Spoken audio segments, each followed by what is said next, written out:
Hi guys, welcome back to my channel. So ಈ ವ್ಲಾಗಲ್ಲಿ ವರಮಹಾಲಕ್ಷ್ಮಿ ಹಬ್ಬಕ್ಕೆ ಸುಲಭವಾಗಿ ಹೇಗೆ ಸ್ಯಾರಿ ಡ್ರೇಪಿಂಗ್ನ ಮಾಡ್ಕೊಳ್ಳೋದು ಅಂತ ತಿಳಿಸ್ಕೊಡ್ತೀನಿ, ಬನ್ನಿ. ನಾನಿಲ್ಲಿ ಒಂದು ಮಣೆನ ಬಳಸ್ಕೊಳ್ತಾ ಇದ್ದೀನಿ. ಅದಾದ ನಂತರ ನಾನಿಲ್ಲಿ ಒಂದು ಬಿಂದಿಗೆನ ಇಟ್ಕೊಳ್ತಾ ಇದ್ದೀನಿ, ನೀವಿಲ್ಲಿ ನೋಡ್ಬೋದು. ಹಾಗೆ ನಾನು ಬಿದಿರು ದಬ್ಬೆಯನ್ನು ಕಟ್ಕೊಂಡಿರುವಂತಹ ಪುಟ್ಟ ಚಂಬನ ಅದರ ಮೇಲೆ ಇಡ್ತಾ ಇದ್ದೀನಿ.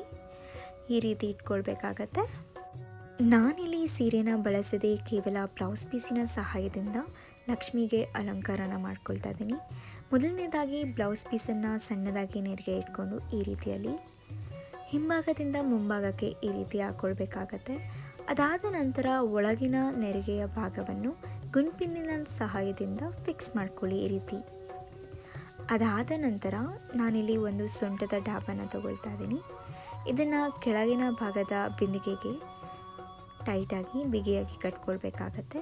ಅದಾದ ನಂತರ ಈ ರೀತಿ ನೆರಿಗೆಗಳನ್ನು ಸರಿ ಮಾಡ್ಕೊಳ್ಬೇಕಾಗತ್ತೆ. ನೋಡ್ಬೋದು ನೀವು ಹೇಗೆ ಅನ್ನೋದನ್ನು. ಸೊ ನೋಡಿದ್ರಲ್ಲ ಹೇಗೆ 5 ನಿಮಿಷದಲ್ಲಿ ಸೀರೆಯ ರೀತಿ ಬ್ಲೌಸ್ ಪೀಸಿನ ಸಹಾಯದಿಂದ ಲಕ್ಷ್ಮಿಗೆ ಅಲಂಕಾರ ಮಾಡೋದನ್ನು. ಇದಾದ ನಂತರ ನೀವು ನಿಮ್ಮ ಬಳಿ ಇರುವಂಥ ಅಲಂಕಾರ ವಸ್ತುಗಳನ್ನೇ ಬಳಸ್ಬೋದು.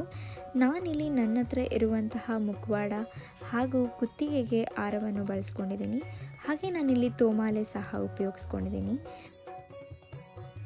ಸೊ ಇದಾಗಿದ್ದು ಇವತ್ತಿನ ವ್ಲಾಗ್. ಇಷ್ಟ ಆದಲ್ಲಿ ಲೈಕ್ ಮಾಡಿ, ಶೇರ್ ಮಾಡಿ, ಸಬ್ಸ್ಕ್ರೈಬ್ ಮಾಡಿ ಅಂತ ಹೇಳ್ತಾ ಸಿಗೋಣ ನೆಕ್ಸ್ಟ್ ವ್ಲಾಗಲ್ಲಿ. ಅಂಟಿಲ್ ದೆನ್ ಬಾಯ್.